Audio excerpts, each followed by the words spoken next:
Disney continues to push political propaganda, and people like me and many others will continue to hold them accountable because that's what needs to happen, because they continue to push political ideology with our entertainment, and we're not going to just sit by and let that happen. The latest situation, as Neon here says of Clownfish TV, Bob Chapek fired Peter Rice, saying he wasn't a good fit for the Disney culture going forward. His replacement is Dana Walden, the same executive who said that she passed on shows that weren't at least 50% diverse. Disney is getting more political, not less, and he's 100% spot on. This guy got gone after only 4 months, and he wanted Disney to stay out of politics. Not a good fit. Not a good fit. Now, this is Peter Rice. The situation with Peter Rice is very, very messy right now. And it says, Disney insiders, Hollywood executives stunned at how Bob Chapek ousted Peter Rice. The decision to fire a well-respected executive in the most unceremonious possible manner set off a wave of outrage and stock price hit. It's not good for the company. Morale is terrible. Of course it's terrible, because the entire company is centered around identity politics and nonsensical agendas. Of course it's not going to be good around there. One of the most powerful executives in media was meeting with a group of people in the morning of June 9th when he had heard the news that Disney CEO Bob Chapek had abruptly fired Chairman of Entertainment and Programming Peter Rice. Chapek just made another massive mistake, this executive announced. The market may have agreed. Disney stock fell nearly 4% as the news became public, a larger decline than the market as a whole Thursday. Chapek's decision to fire a long-standing and well-respected executive in the most unceremonious possible manner set off waves of bafflement and, for many, outrage. From the utmost circles of Hollywood, power to lower echelon players, there are very few things that stun me, says another one of the industry's most seasoned executives. This stuns me. Several insiders tell Hollywood Reporter that the firing was another in a string of Chapek missteps, from Disney's legal clash with Scarlett Johansson to the damaging flip-flop on Florida's so-called Don't Say Gay bill. Chapek has chosen another negative news cycle when he just is getting his feet back on ground, says a longtime communications executive.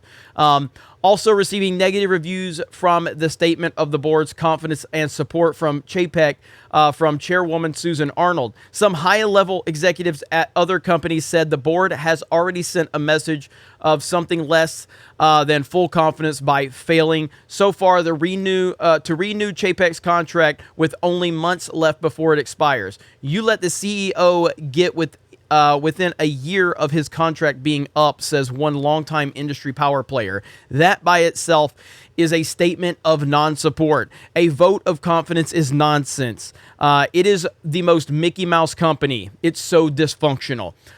Some speculate that the board right now that the board might now extend Chapek's contract at an upcoming meeting. But once again, there were the negative comparisons with former Disney chairman and CEO Bob Iger. Can you imagine when Bob Iger fired Ann Sweeney, the former president of Disney ABC Television Group, that the board would issue a statement, says an observer with previous connections to Disney. So again, it's just getting messier and messier. Meanwhile, many Disney insiders reacted to the news with horror. It's horrendous, says one. It's not good for the company. Morale is terrible. And another adds, I wonder if Chapek has even been aware that Rice held Zoom town halls and Q&As throughout the pandemic that really made him a presence in the lives of the rank and file schlubs. Chapek is a disaster, and it's not just Chapek. It's Disney as a whole. Everything about this company screams disaster. Now, I understand they're a massive brand, and they have a massive, infrastructure and all of that. That's not to be debated, and I'm not trying to debate that. But we continue to see them make horrendous decision on top of horrendous decision, and eventually these things are not going to be sustainable. They're just not.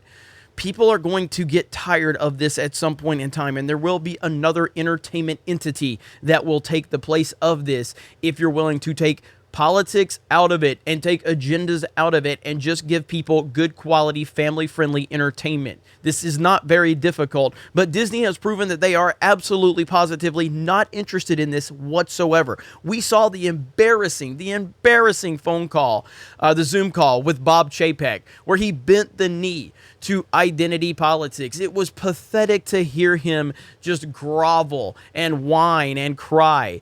It was pathetic, and hopefully more and more people are going to see this. But Chapek is he's just the face. He's just the face. He's the figurehead of a huge problem. So this is like when we talk about Lucasfilm, Kathleen Kennedy, yes, she's the head of the snake, but there is so much identity politics disease within Lucasfilm. Kathleen Kennedy leaving does not cure the problem. That's the beginning of it. But you have a lot of nonsense to rid this company of before you're ever going to see them get back on track, if they ever can. So Bob Chapek, he's just the head. But it doesn't mean that if he goes away, suddenly everything changes. No, you have a cultural problem at this company, and it's disgusting. You guys let me know your thoughts in the comments below. Thank you very much for checking out this video. I appreciate your support. Thank you for subscribing to the channel. Thank you for liking the video, sharing the videos, commenting below. Check us out on geeksandgamers.com, and we will talk to you later.